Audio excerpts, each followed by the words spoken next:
عیسائی کے زمانے تک آ جائیے، یہاں کر کے رک جائیے۔ اللہ اس کے بعد 12ویں صدی کے بعد شروع ہوتا ہے نا، 13ویں صدی سے شروع ہوتا ہے نا مسئلہ، جی بالکل، لفظ دیوبند یا لفظ بریلی کا مسئلہ 13ویں صدی، ہاں وہاں سے شروع ہو رہا ہے نا۔ جی بالکل، ہم تو کہہ رہے ہیں کہ 1000 ہجری تک آ جائے گا، 11ویں صدی ہجری تک آ جائے گا۔ علامہ ابن عابدین شامی کے زمانے تک آ جائے گا، 12ویں صدی ہجری تک سبحان اللہ، سبحان اسٹارٹنگ ان کی، اب وہاں تک آ جائیے، 13ویں صدی ہجری تک آ جائیے۔ آپ بتائیے ہندوستان، آپ رہ جائیے مصر کے اندر علامہ آلوسی کے یہاں، آپ رہ جائیے شام میں علامہ سید امین ابن عابدین شامی کے یہاں، صاحب رد المحتار کے یہاں، پھر اس حوالے سے گفتگو کر لیجئے کہ جو بریلی کا مسلک ہے وہ وہی ہے کہ نہیں ہے جو انہوں نے بیان کیا ہے۔ سبحان اللہ، سبحان اللہ، نعرہ تکبیر، اللہ اکبر، نعرہ تکبیر، اللہ اکبر، مسلک اعلی سنت زندہ باد، مسلک اعلی حضرت، زندہ باد، نعرہ تکبیر، سبحان تو اللہ، بالکل واضح طور پر یہ بات کہہ رہے ہیں۔ ہمیں کوئی جھگڑا نہیں چاہیے، ہمیں کوئی فساد نہیں چاہیے، ہمیں کوئی اختلاف نہیں چاہیے، کوئی انتشار نہیں چاہیے۔ ہم تو یہ کہہ رہے ہیں کہ وہاں تک آ کر کے سب پر متفق ہو جائیے۔ سبحان اللہ، سبحان اللہ، یہ تو بعد میں چھوڑ دیجیے، یہ تو سب بعد میں لفظ پیدا ہوئے نا، یہ الفاظ کی بحثیں تو بعد میں چھڑی نا، ان لفظی بحثوں کو بعد میں چھوڑیے، جو اصولی بحثیں ان پر آ جائیے۔ تو بالکل واضح ہے، میرا کہنے کا مقصد صرف اتنا ہے کہ صرف قرآن کیوں، جشن صاحب قرآن کیوں نہیں؟ سبحان اللہ، سبحان اللہ، جشن صاحب قرآن، سبحان اللہ، کیا بات ہے، جشن صاحب قرآن، کیوں نہیں؟ سبحان اللہ، سبحان اللہ، جیسے قرآن کا جشن، جیسے جشن نزول قرآن اور جیسے جشن ختم بخاری، ویسے ہی جشن صاحب قرآن، ویسے ہی جشن صاحب احادیث بخاری۔ بخاری کی احادیث رسول اللہ صلی اللہ علیہ وسلم کی ہے، نبی اکرم صلی اللہ علیہ وسلم کا جشن۔ وَأَمَّا بِنِعْمَةِ رَبِّكَ فَحَدِّثْ، اپنے رب کی نعمتوں کا چرچا کرو، اپنے رب کی نعمتوں کا چرچا کرو، اپنے رب کی نعمتوں کا چرچا کرو۔ کوئی یہ کہہ کر کے دکھا دے کہ حضور اللہ کی نعمت نہیں ہے، لکھ کے دے پیپر پہ کہ حضور اللہ کی نعمت نہیں ہے، اور جو یہ کہتے ہیں کہ حضور نور نہیں ہے، میں ان سے کہوں گا کہ وہ سیرت، حدیث اور تفسیر کی ان تمام کتابوں سے وہ تفسیر، وہ حدیث اور وہ سیرت نکال دیں کہ جہاں پر حضور کو نور کہا گیا ہے۔ سبحان اللہ، سبحان اللہ، سبحان اللہ، اللہ اکبر۔ اس کو ڈائیورٹ کرنے سے کیا ہوگا کہ یہ تو بریلویوں کا مسلک ہے، بریلویوں کا عقیدہ ہے۔ یہ عقیدہ چلا کہاں سے ہے؟ صحابہ کرام سے، زبان رسالت سے۔ سبحان اللہ، سبحان اللہ، زبان رسالت سے، زبان صحابہ سے، تفسیر صحابہ سے، تشریح رسول سے، تفسیر تابعین سے، تفسیر تبع تابعین سے، تفسیر ائمہ مجتہدین سے۔ ان کا عقیدہ ہے جس کو بریلی کی دھرتی سے امام عشق و محبت، امام اہل سنت، امام احمد رضا خان فاضل بریلوی علیہ الرحمہ نے بیان فرمایا۔ سبحان اللہ، سبحان اللہ، سبحان اللہ، اللہ، ان کو غلط ثابت کرنے سے پہلے یہ سوچنا ہوگا کہ کس کس کو غلط ثابت کر رہے ہیں۔ حدیث کو جھٹلا رہے ہیں، تفسیر کو جھٹلا رہے ہیں، سیرت کی ساری کتابوں کو جھٹلا رہے ہیں۔ ایک امام احمد رضا کو جھوٹا ثابت کرنے کے لیے 1400 سال کے ائمہ اور علماء کو جھوٹا ثابت کرنا ہوگا۔ سبحان اللہ، سبحان اللہ، سبحان اللہ، اتنا کیا آسان بات نہیں ہے، کیا بات ہے، واہ، اتنا آسان نہیں ہے۔ بے شک، بے شک۔ زبان سے کہہ دینا، عوام کے سامنے بیان کر دینا، اور عوام کو جو ہے وہ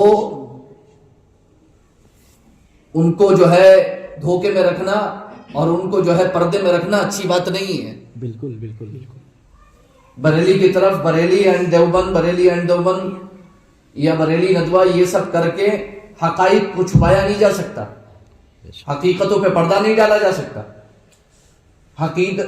حقیقتوں کو جو ہے وہ دفن نہیں کیا جا سکتا، کیونکہ حقیقتیں تو آشکار ہیں، سورج سے زیادہ روشن ہیں، بالکل واضح ہیں۔ بالکل بالکل، تو یہ انتشار، یہ اختلاف ایسی باتوں پر جو ہے وہ کرنا جو حقیقت ہے، جن کی حقیقتیں ثابت ہیں، قرآن بول رہا ہے، حدیث بول رہی ہے، سنت مصطفیٰ، سنت صحابہ، اقوال صحابہ، اجماع صحابہ، اجماع تبع تابعین، ایسی بہت ساری مسلم باتیں ہیں، پھر ان کے اوپر خامخواہ اختلاف کرنا میں تو نہیں سمجھتا کہ اختلاف کرنے کے لائق ہے. میں نہیں سمجھتا کہ ان کے اوپر ہمیں جھگڑنا چاہیے.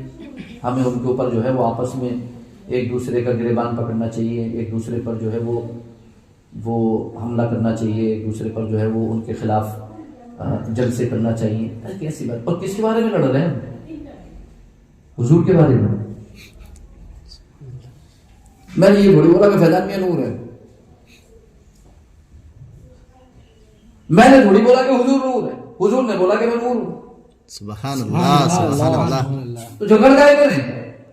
ارے میں نے بولا ہوتا تو جھگڑتے، میں نے تھوڑی بولا. واہ کیا بات ہے، سبحان اللہ. ارے میں بولوں تو جھگڑا کروں، اگر میں بولوں اور اوپر کوئی دلیل ہی نہ ہو،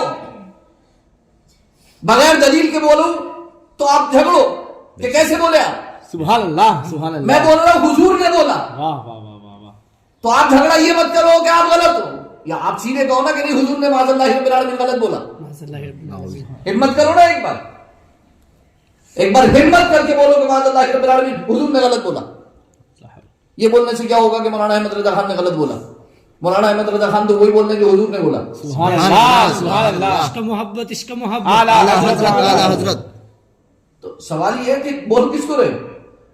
لوگوں کو یہی نہیں پتا کہ وہ مولانا احمد رضا خان کو جھٹلانے کے چکر میں حضور کی حدیثوں کو جھٹلا دے. انہیں یہ نہیں پتا کہ وہ مولانا احمد رضا خان کو جھٹلانے کے چکر میں صحابہ کی تفسیروں کو جھٹلا دیں. انہیں یہ نہیں پتا کہ مولانا احمد رضا خان کو جھٹلانے کے چکر میں یا معاذ اللہ رب العالمین انہیں گمراہ کرنے کے چکر میں پوری صحابہ کی جماعت کو گمراہ کہتے ہیں.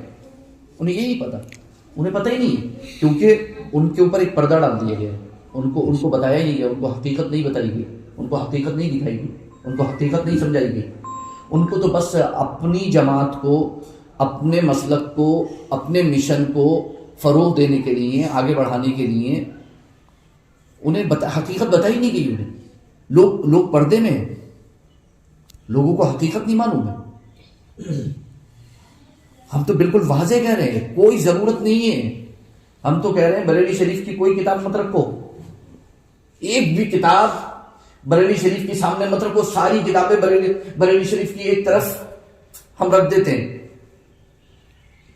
لیکن جو کچھ ان کتابوں میں لکھا ہوا ہے وہ اگر ہم اوپر سے نیچے تک ثابت نہ کر دیں تو کہہ دیں سبحان اللہ سبحان اللہ. سبحان اللہ. مسئلہ تو وہی ہے. اس چیز کو بڑا اچھے سے سمجھنے کی ضرورت ہے. اللہ فرماتا ہے وَأَمَّا بِنِعْمَةِ رَبِّكَ فَحَدِّثْ، اپنے رب کی نعمت کا چرچا کرو. علامہ امام فخر الدین رازی رحمۃ اللہ تعالی علیہ تفسیر کبیر میں ارشاد فرماتے ہیں کہ سیدنا امام حسن مجتبی رضی اللہ تعالی عنہ وارضاہ عنہ کی تفسیر ہے کہ سیدنا امام حسن فرماتے ہیں کہ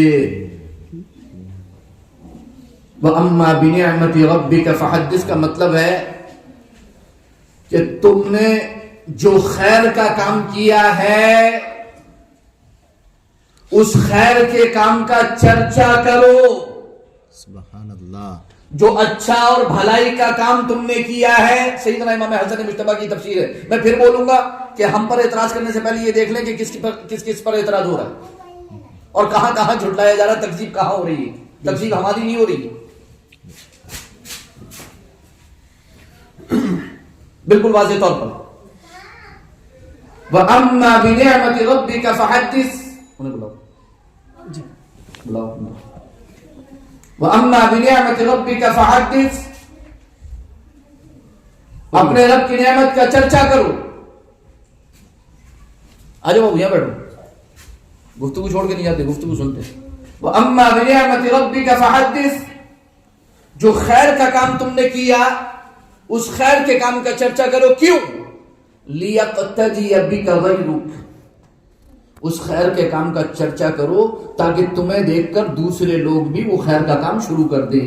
سبحان اللہ. تاکہ دوسرے لوگ بھی تمہاری اقتداء اور پیروی کریں اس خیر کے کام میں. بے شک. تو رسول اللہ صلی اللہ علیہ وسلم کا جشن میلاد منانا ایک خیر کا کام ہے، اور ہم یہ خیر کا کام علی اعلان چرچے کے ساتھ اس لیے کرتے ہیں کہ ہمارے سیدنا امام حسن نے ارشاد فرمایا، شہزادہ رسول نے ارشاد فرمایا، تاکہ دوسرے لوگ بھی تمہاری اقتداء و پیروی کرنے لگیں۔ سبحان اللہ، سبحان اللہ، بے شک بے شک وہ خیر کا کام ہے، اور ہم یہ خیر کے کام اسی لیے کرتے ہیں، اور بہت سارے ہمارے خیر کے کام ہیں، اور ہمارے سارے ہی کام خیر کے ہیں الحمدللہ، اور ہم خیر کے کام اس لیے کرتے ہیں تاکہ دوسرے لوگ جن کو نہیں معلوم ہے وہ بھی اس خیر کے کام میں شامل ہو جائیں۔ اور یہ تفسیر اس آیت کریمہ کی سیدنا امام حسن